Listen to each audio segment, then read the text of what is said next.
Hello guys, welcome to rapid dentistry. हम पढ़ रहे थे पैथोलॉजी और पार्ट 1 और पार्ट 2 में हमने देख लिया था सेल एडेप्टेशन, सेल इंजरी, ठीक है, नेक्रोसिस, गैंग्रीन, ये सब हम देख चुके थे पार्ट 1 और पार्ट 2 में। पार्ट 3 में हम देखते हैं अपोप्टोसिस। ओके, तो हमने देखा था कि कोई भी सेल है, सेल पे कोई भी हार्मफुल एजेंट जब आता है, उस पर अटैक करता है, तो सेल पूरी कोशिश करती है अडैप्ट करने की। पर अगर वो अडैप्ट नहीं कर पाती है तो सेल में क्या हो जाता है, इंजरी। ठीक है, अगर वो जो एजेंट है वो माइल्ड सेल को परेशान कर रहा है तो क्या हो जाएगा, रिवर्सिबल सेल इंजरी। और अगर वो बहुत ही सिवियर हार्मफुल एजेंट है तो सेल में क्या हो जाएगा, इरिवर्सिबल इंजरी। ठीक है, जब इरिवर्सिबल इंजरी होने के बाद भी आपने हार्मफुल एजेंट रिमूव नहीं किया तो फाइनली क्या हो जाता है, सेल डेथ। ठीक है, सेल डेथ दो टाइप की होती है, नेक्रोसिस एंड अपोप्टोसिस। नेक्रोसिस हमने पढ़ा था पार्ट 2 वीडियो में, ठीक है, वो भी आप जाके एक बार देखिएगा वीडियो। और पार्ट 3 में हम पढ़ने वाले हैं स्पेसिफिकली अपोप्टोसिस के बारे में, राइट। अपोप्टोसिस और नेक्रोसिस के कुछ डिफरेंसेस मैंने पहले भी डिस्कस किए पार्ट 2 वीडियो में, बट अभी हम वापस डिस्कस करने वाले हैं कि अपोप्टोसिस क्या होता है और नेक्रोसिस से कैसे डिफरेंट है। ठीक है, तो अपोप्टोसिस क्या होता है, प्रोग्राम्ड सेल डेथ। ठीक है, और ये सेल डेथ कैस्पेज डिपेंडेंट होती है। ओके, कैस्पेज एक एंजाइम है ना, इस एंजाइम पर डिपेंड करती है सेल डेथ, यानी सेल की डेथ होगी जो पहले से प्रोग्राम्ड है। ओके, लेकिन नेक्रोसिस में ऐसा कुछ नहीं होता। नेक्रोसिस में कोई पहले से प्रोग्राम नहीं सेट किया हुआ है कि सेल की डेथ होनी है। ठीक है, नेक्रोसिस जो होता है वो फिजियोलॉजिकल कभी नहीं होता, वो हमेशा पैथोलॉजिकल ही होता है। फिजियोलॉजिकल कभी नहीं होगा ये, यानी कि नॉर्मल सिचुएशन में ये कभी भी नहीं होगा, ये हमेशा पैथोलॉजिकल ही होगा। ओके, लेकिन अपोप्टोसिस फिजियोलॉजिकल और पैथोलॉजिकल दोनों हो सकते हैं। नॉर्मल सिचुएशंस में भी अपोप्टोसिस हो सकती है और डिजीजेस में भी हो सकती है। ओके, अब अपोप्टोसिस एक एक्टिव प्रोसेस है। ठीक है, एनर्जी चाहिए होती है, अपोप्टोसिस ऐसे ही नहीं हो जाता, फ्री में नहीं हो जाता अपोप्टोसिस। ठीक है, लेकिन नेक्रोसिस आपका फ्री में हो जाता है, इसके लिए आपको कोई एटीपी की जरूरत नहीं है। ठीक है, फ्री में आपको नेक्रोसिस मिलेगा। अब इन्फ्लेमेशन जो है वो नेक्रोसिस में होता है, हमेशा होगा। ठीक है, नेक्रोसिस में इन्फ्लेमेशन हमेशा होता है, लेकिन अपोप्टोसिस में इन्फ्लेमेशन कभी नहीं होगा। क्यों नहीं होगा, क्योंकि आपकी जो सेल होती है अपोप्टोसिस में, उसकी जो सेल मेम्ब्रेन होती है उसकी इंटीग्रिटी हमेशा मेंटेन रहती है। ठीक है, जो सेल मेम्ब्रेन है वो हमेशा इंटैक्ट रहती है। लेकिन नेक्रोसिस में क्या होता है, सेल जो होती है उसकी सेल मेम्ब्रेन रप्चर हो जाती है और सेल के अंदर के सारे कंटेंट्स बाहर आ जाते हैं। तो अंदर क्या होता है, सेल के भर भर के एंजाइम्स, अब वो बाहर आ जाएंगे तो क्या हो जाएगा, बाहर इन्फ्लेमेशन। इसलिए नेक्रोसिस में इन्फ्लेमेशन होता है और अपोप्टोसिस में नहीं होता, सिंपल। अब अभी हमने देखा कि अपोप्टोसिस जो है वो फिजियोलॉजिकल भी हो सकती है और पैथोलॉजिकल भी हो सकती है। कैसे फिजियोलॉजिकल यानी नॉर्मल केसेस में भी अपोप्टोसिस होती है। नॉर्मल केसेस यानी कि मेंस्ट्रुएशन में क्या होता है, आपकी जो एंडोमेट्रियल की लेयर होती है, ओके, ये क्या होती है, शेड होती है। अब ये जो एंडोमेट्रियल लेयर शेड हो रही है ये नॉर्मल प्रोसेस है, एबनॉर्मल तो है नहीं, कोई डिजीज तो है नहीं, तो ये क्या है, ये भी क्या है, apoptosis. Okay, second example is embryogenesis. जब एम्ब्रियो का फॉर्मेशन होता है, जब आपके हाथ बनते हैं, पाँव बनते हैं, सब कुछ बन रहा है, किसी एम्ब्रियो का डेवलपमेंट हो रहा है, तो क्या होता है, ये आपकी 2 फिंगर्स हैं, इनके बीच के सेल्स का क्या हुआ इनका, अपोप्टोसिस। इनकी भी क्या हुई, सेल डेथ। अगर ये नहीं होता तो फिंगर्स क्या हो जाती, आपस में फ्यूज हो जाती, जिसको हम बोलते हैं सिंडेक्टाइली। ठीक है, वो एक प्रॉब्लम है। बट नॉर्मली तो क्या होता है, फिंगर्स के बीच में गैप होता है, कोई सेल नहीं होती है। तो यहाँ पे भी क्या हुआ है, अपोप्टोसिस नॉर्मली हुआ है। ठीक है, तो नॉर्मल केसेस में भी अपोप्टोसिस होगा, लेकिन बीमारियों में भी अपोप्टोसिस हो सकता है। कौन सी बीमारी, 2 एग्जाम्पल्स हैं इसके। First example is viral hepatitis. Viral hepatitis में क्या होता है, क्या देखने को मिलती है आपको, काउंसिलमैन बॉडी। काउंसिलमैन बॉडी क्या होती है, अपोप्टोटिक बॉडी होती है। ये भी क्या है, सेल की अपोप्टोसिस हो रही है। ये स्लाइड में आप लिवर की वायरल हेपेटाइटिस की स्लाइड में आप देख सकते हो कि यहाँ पे आपको क्या दिख रहा है, पिंक कलर की बॉडी दिख रही है, ये आपको पिंक कलर की बॉडी दिख रही है यहाँ पे, ये क्या है, काउंसिलमैन बॉडी। ठीक है, ये आपको कहाँ पे देखने को मिलती है, हेपेटाइटिस सी वायरस का इन्फेक्शन होता है, वायरल हेपेटाइटिस में आपको काउंसिलमैन बॉडी देखने को मिलती है। ये भी क्या है, अपोप्टोसिस है ये भी। ठीक है, दूसरा एग्जाम्पल क्या है, सिवैट बॉडीज या फिर कॉलॉइड बॉडीज, ठीक है, जो भी आप इसको बोल लो। ये कहाँ पे मिलेगी आपको, लाइकन प्लेनस के अंदर। ठीक है, लाइकन प्लेनस क्या है, स्किन डिसऑर्डर। ठीक है, इसमें आपको मिलेगा सिवैट बॉडीज। ये भी क्या होती है, अपोप्टोटिक बॉडीज होती है। इसमें भी क्या हो रहा है, सेल डेथ हो रही है, राइट। तो हमने अभी तक अपोप्टोसिस के बारे में क्या क्या देख लिया कि अपोप्टोसिस एक प्रोग्राम सेल डेथ है। कौन करवाता है प्रोग्राम सेल डेथ, कैस्पेजेस कराते हैं। ठीक है, कैस्पेजेस के बारे में हम आगे डिटेल में पढ़ने वाले हैं। ठीक है, तो अभी के लिए इतना ही देख लो कि कैस्पेज पे डिपेंड करती है apoptosis. Okay, apoptosis active process होता है, इसमें इन्फ्लेमेशन नहीं होता है और ये फिजियोलॉजिकल पैथोलॉजिकल दोनों हो सकती है। फिजियोलॉजिकल के एग्जांपल होते हैं मेंस्ट्रुएशन, एम्ब्रियोजेनेसिस। पैथोलॉजिकल में आपकी काउंसिलमैन बॉडी एंड सिवेट बॉडीज। ठीक है, ये हो गया। अब जो अपोप्टोसिस होती है वो कुछ जीन्स पे डिपेंड करती है। ठीक है, कुछ जीन्स आपके अपोप्टोसिस करवाते हैं और कुछ जीन्स आपके अपोप्टोसिस को रोकते हैं। ओके, जो करवाते हैं उनको हम बोलेंगे प्रो अपोप्टोटिक जीन्स। ठीक है, और जो एंटी अपोप्टोसिस है वो सेल की डेथ को होने से रोकेंगे। ओके, तो ये जो जीन्स होते हैं प्रो अपोप्टोटिक जीन्स, जो चाहते हैं कि सेल मर जाए, सेल की डेथ हो जाए, वो होते हैं बैक्स, बैक एंड P53। ठीक है, बैक्स, बैक एंड P53 चाहते हैं कि सेल मर जाए। ठीक है, लेकिन ये जो जीन्स होते हैं ना, ये सेल से प्यार करते हैं। ठीक है, ये सेल से प्यार करते हैं, ये नहीं चाहते कि सेल मरे, इसलिए इनमें क्या है, सब में एल है, एल मतलब लव। ठीक है, ये सब सेल से प्यार करते हैं, तो ये क्या है, एंटी अपोप्टोटिक जीन्स हैं। ठीक है, ये बस एक याद करने का तरीका है। ओके, तो BCL2, BCL-XL, MCL1 ये सब के सब क्या है, एंटी अपोप्टोटिक जीन्स। ठीक है, वेरी सिंपल। तो कुछ जीन्स अपोप्टोसिस कराना चाहते हैं और कुछ जीन्स अपोप्टोसिस नहीं कराना चाहते, ये भी देख लिया हमने। ठीक है, अब हम पढ़ लेते हैं कि अपोप्टोसिस होगा कैसे। तो कोई भी चीज़ लाइफ में हमें करनी है तो सबसे पहले हमें क्या करना पड़ता है, प्लान करना पड़ता है, उसकी तैयारी करनी पड़ती है और बाद में जाके हमें क्या करना पड़ता है, उसको एग्जीक्यूट करना पड़ता है। ठीक है, सेम चीज़ है अपोप्टोसिस के साथ। अपोप्टोसिस में भी पहले हमें प्लान करना पड़ेगा, यानी कि इनिशिएट करना पड़ेगा, चीज़ें शुरू करनी पड़ेगी और बाद में जाके हम एग्जीक्यूट करने वाले हैं। Very simple. ठीक है, तो अब जब हम चीज़ें शुरू करते हैं ना तो हम क्या बोलते हैं, 1 2 3 स्टार्ट, यही बोलते हैं ना। लेकिन यहाँ पे हम ऐसा नहीं बोलेंगे, यहाँ पे हम क्या बोलेंगे, 8 9 10 स्टार्ट। ठीक है, 8 9 10 स्टार्ट। ऐसा मैं क्यों बोल रही हूँ, ये मैं ऐसा इसलिए बोल रही हूँ कि ये एक तरीका है याद रखने का कि इनिशिएशन में कौन से कैस्पेजेस यूज़ होते हैं। तो इनिशिएशन में कौन से कैस्पेज यूज़ होते हैं, 8 9 एंड 10। ठीक है, और वहीं पे जो एग्जीक्यूशन वाला फेज है हमारा, उसमें 3 6 और 7 कैस्पेज यूज़ होंगे। ओके, तो ये बस एक याद करने का तरीका है कि हमें कुछ भी शुरू करना है, अपोप्टोसिस शुरू करनी है, तो हम क्या बोलेंगे, 8 9 10 स्टार्ट। ओके, तो अब कोई भी चीज़ की तैयारी करनी है ना, हमें उस चीज़ की प्लानिंग करनी है, तो उसका कोई एक तरीका नहीं होता। ठीक है, बहुत तरीके हो सकते हैं, लेकिन यहाँ पे हम क्या दो तरीके पढ़ने वाले हैं। दो तरीके पढ़ने वाले हैं कि कैसे अपोप्टोसिस की तैयारी कर सकते हैं हम। ठीक है, तो उसकी तैयारी के लिए हमारे पास दो तरीके हैं, इंट्रिंसिक एंड एक्सट्रिंसिक। ठीक है, इंट्रिंसिक तरीके को हम माइटोकॉन्ड्रियल भी बोलते हैं। राइट, क्यों बोलते हैं माइटोकॉन्ड्रिया, क्योंकि माइटोकॉन्ड्रिया इसमें मेन रोल प्ले कर रहा है। माइटोकॉन्ड्रिया इसका स्टोरी का हीरो है, इंट्रिंसिक वाली स्टोरी का, इसलिए हम माइटोकॉन्ड्रियल भी बोलते हैं इंट्रिंसिक पाथवे को, और एक्सट्रिंसिक को कुछ नहीं बोलते हैं। ठीक है, इसका और कोई नाम नहीं है, इसका यही नाम है, एक्सट्रिंसिक पाथवे। अब जो आपका कैस्पेज 8 9 10, मैंने बोला था कि ये 8 9 10 तीनों इनिशिएट करने के काम आएंगे, बट आपका जो इंट्रिंसिक पाथवे होता है उसमें कौन सा कैस्पेज यूज होता है, कैस्पेज 9। कैसे याद रखोगे आप इसको, जो 9 होता है, 9 के अंदर क्या होता है, IN आता है, IN यानी कि इंट्रिंसिक। सिंपल है। ठीक है, 9 यानी कि NINE, 9 में आपका क्या आ रहा है, IN आ रहा है, IN यानी इंट्रिंसिक। तो आपका कैस्पेज 9 जो है वो कौन से पाथवे को में यूज आएगा, इंट्रिंसिक पाथवे में। ठीक है, बाकी के आपके जो दोनों बचे 8 और 10 वो किस में यूज आ जाएंगे, एक्सट्रिंसिक पाथवे में।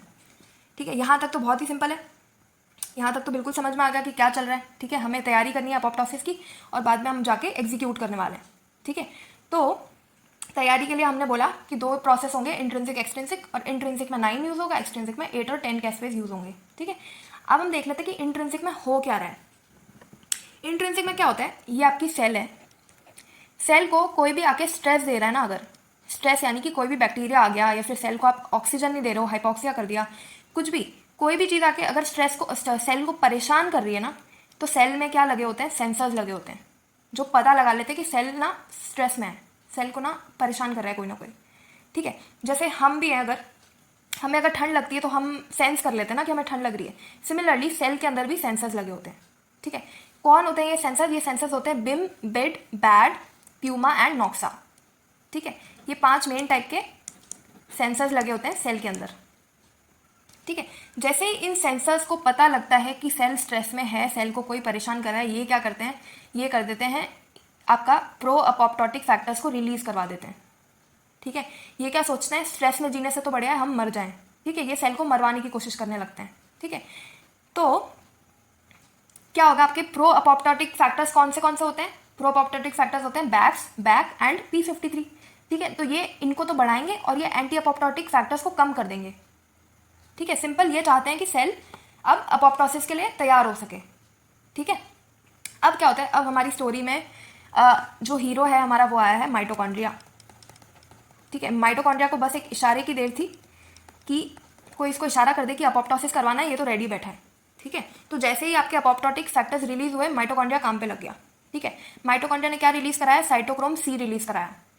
ठीक है, अब जैसे ही आपका साइटोक्रोम सी है वो जो है कंबाइन करता है APAF1 के साथ, ये एक मॉलिक्यूल है, इसके साथ जैसे ही ये कंबाइन करता है साइटोक्रोम सी, क्या बनता है, अपोप्टोजोम। अपोप्टोजोम क्या चीज़ है, अपोप्टोजोम बहुत बड़ा सा प्रोटीन है एक, ऐसा समझ लो आप। ठीक है, बहुत बड़ा सा प्रोटीन है जिसका काम होता है कैस्पेज 9 को एक्टिवेट करना। ठीक है, तो अभी तक हम वापस देखते हैं कि क्या क्या क्या हुआ है इंट्रिंसिक पाथवे में एक्चुअली। तो हमने देख लिया था कि इंट्रिंसिक पाथवे में कैस्पेज 9 यूज होने वाला है। ठीक है, सेल को कोई भी स्ट्रेस हुआ, सेल के अंदर सेंसर्स लगे होते हैं। ठीक है, बिम बिट बैड प्यूमा नॉक्सा, ये सेंसर्स लगे होते हैं। ये क्या बोलते हैं कि स्ट्रेस नहीं झेलना हमें, हम नहीं झेल सकते, आप तो सेल को अपोप्टोसिस करवा दो सेल की। ठीक है, सेल की डेथ करा दो। ठीक है, तो ये क्या रिलीज कराते हैं, प्रो अपोप्टोटिक फैक्टर्स रिलीज कराते हैं। ये क्या ये जो फैक्टर्स हैं ये क्या करते हैं, माइटोकॉन्ड्रिया को इशारा कर देते हैं कि बस अब सेल की डेथ की तैयारी करो आप आगे। ठीक है, माइटोकॉन्ड्रिया क्या रिलीज कराता है, साइटोक्रोम सी, ये किसके साथ कंबाइन करता है, APAF1 के साथ। ओके, और ये मिलके क्या बनाते हैं, अपोप्टोजोम। अपोप्टोजोम क्या एक बड़ा सा प्रोटीन है जो अपोप्टोसिस आगे कंटिन्यू करवाएगा कैस्पेज 9 का एक्टिवेशन करा के। तो पहले क्या था, प्रो कैस्पेज 9 था जो आगे जाके किस में कन्वर्ट हो गया, कैस्पेज 9 के अंदर। सिंपल है, ये तो हो गया इंट्रिंसिक पाथवे या फिर माइटोकॉन्ड्रियल पाथवे। दूसरा क्या तरीका हो सकता है तैयारी करने का, दूसरा तरीका है एक्सट्रिंसिक पाथवे। एक्सट्रिंसिक पाथवे में कौन सा कैस्पेज यूज होगा, 8 और 10। सिंपल। ठीक है, अब इसमें होगा क्या, तो इसमें क्या होता है, ये आपकी सेल्स हैं जिनकी अपोप्टोसिस करानी है। ठीक है, ये आपकी सेल्स हैं, ये आपकी एक सेल है मान लो, इसकी अपोप्टोसिस की तैयारी करनी है हमें। ठीक है, इसकी डेथ करवानी है। तो क्या होगा, जब भी किसी सेल की डेथ करानी है ना, तो उस पर एक मॉलिक्यूल अटैच किया जाता है जिसको बोलते हैं CD95। CD95 या फिर इसको बोलते हैं हम फास। ओके, अब क्या होता है, ये मॉलिक्यूल हमने इस पर अटैच किया, क्यों अटैच किया, ताकि इसको टी सेल पहचान सके। अगर हमें किसी भी सेल की डेथ करानी है ना, तो टी सेल उसको पहचाने, ये बहुत इंपॉर्टेंट है हमारे लिए। ठीक है, टी सेल इसको कैसे पहचानेगा इस मॉलिक्यूल को, क्योंकि टी सेल के पास क्या होता है, CD95 लिगेंड होता है, या फिर इसको हम बोल सकते हैं फास्ट लिगेंड होता है। लिगेंड यानी कि जो इस मॉलिक्यूल से जाके कंबाइन हो सकता है। ठीक है, तो CD95 के साथ कौन कंबाइन होगा, CD95 लिगेंड कंबाइन होगा ऑब्वियसली। सिंपल। तो टी सेल आता है, इस सेल के पास आता है टी सेल। ठीक है, और देखता है कि अरे इसके पास तो CD95 मॉलिक्यूल है इसके ऊपर, तो यानी कि इस सेल की अपोप्टोसिस करानी है। ठीक है, तो काम पे लगो फिर फटाफट। लेकिन क्या है यहाँ पे ट्विस्ट है स्टोरी में, ये जो हमारी सेल है अपोप्टोसिस, जिस सेल का अपोप्टोसिस होने वाला है, वो सेल सोचती है कि यार मैं मरी रही हूँ, अगर तो मैं अकेली क्यों मरूँ, अपने दोस्तों को भी लेके मरती हूँ। ठीक है, सो ये सेल अपने 2 दोस्तों को भी बुलाती है कि भाई मरी रहे तो साथ में मरेंगे, ऐसा ही तो करते हैं दोस्त। ठीक है, तो टी सेल के जैसे ही ये सेल पास आई ना, ये अपने 3 दोस्तों को बुला लेती है और ये क्या कर देती है, ट्राइमराइजेशन कर देती है। ठीक है, यानी क्या कर दिया इसने, ट्राइमर बना लिया कि हम 3 साथ हैं, हम साथ में मरने को तैयार हैं। सिंपल। ठीक है, अब टी सेल ने पहचान लिया कि हाँ ये तीनों को मारना है, अब तो तीनों को मरवाना है। तो टी सेल अपने आदमी को बुलाएगी। टी सेल का आदमी कौन है, फैड। तो मरवाने के काम टी सेल खुद नहीं करती है, वो किसी और से करवाती है। ठीक है, तो ये जो काम है मरवाने का, वो किससे करवाएगी, टी सेल, फैड से। तो जैसे ही टी सेल बोलेगी कि हाँ मैंने CD95 मॉलिक्यूल को पहचान लिया है, इन सेल्स की अपोप्टोसिस करवानी है, वो बोलेगी फैड तुम करो, आगे का प्रोसेस चालू करो। ठीक है, तो फैड क्या करेगा, फैड प्रो कैस्पेज 8 10 को कैस्पेज 8 और 10 में कन्वर्ट कर देगा। ठीक है, क्योंकि हमको पता है कि एक्सट्रिंसिक पाथवे में कौन सा कैस्पेज यूज होता है, 8 और 10। सिंपल है, तो कैस्पेज 8 और 10 एक्टिवेट हो गए। यहाँ पे भी स्टोरी में एक ट्विस्ट है, एक मॉलिक्यूल होता है फ्लिप, जो कि इस प्रोसेस को भी रोकने की कोशिश करते हैं। क्यों, क्योंकि ये मॉलिक्यूल भी क्या है, एंटी अपोप्टोटिक है, ये भी नहीं चाहता कि अपोप्टोसिस हो।